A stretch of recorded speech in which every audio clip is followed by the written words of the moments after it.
High, তোমরা সবাই কেমন আছো? আমি আপাতত ভালো আছি। জলের মতো দিনগুলো কিভাবে কেটে যাচ্ছে তাই না? দেখতে দেখতে দেখবো আর কদিন পরেই আমার পরীক্ষা এসে গেছে, তারপরেই পুজো।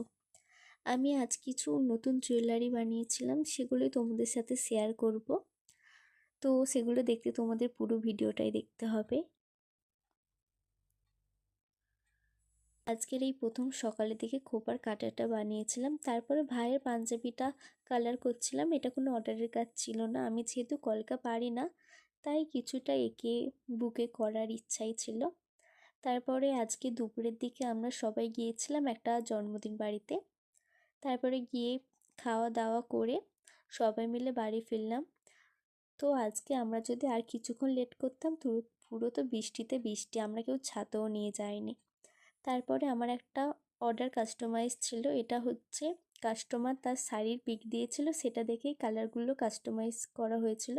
আর পুরো পারফেক্ট হয়েছিল, আর কাস্টমারেরও প্রচুর পছন্দ হয়েছিল। আকাশের অবস্থা দেখে নিশ্চয়ই বুঝতে পারছো আবারও কী জোরে বৃষ্টিটাই না আসবে। আর আজকে কিছু নতুন কাজ করেছিলাম।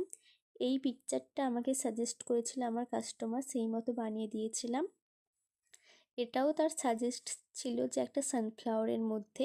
এই পিকটা হচ্ছে আমি বানিয়েছিলাম পুরোটা কিছুটা পিন্টারেস্ট দেখে, আর বাকিটা নিচের মতো। বিকালে তো প্রচুর বৃষ্টি, আর সন্ধে রাত আজকে তো পুরো দিন বৃষ্টিতেই বৃষ্টি। তারপর কিছুটা বাড়ির খাবার খেয়ে আজকে এভিলাইটা বানিয়েছিলাম। আর আজকে যেহেতু কিছুদিন পরেই জগন্নাথের পুজো, তাই তার জন্য একটা স্পেশাল হার। তোমাদের এই ব্লগটা কেমন লাগলো অবশ্যই জানিও।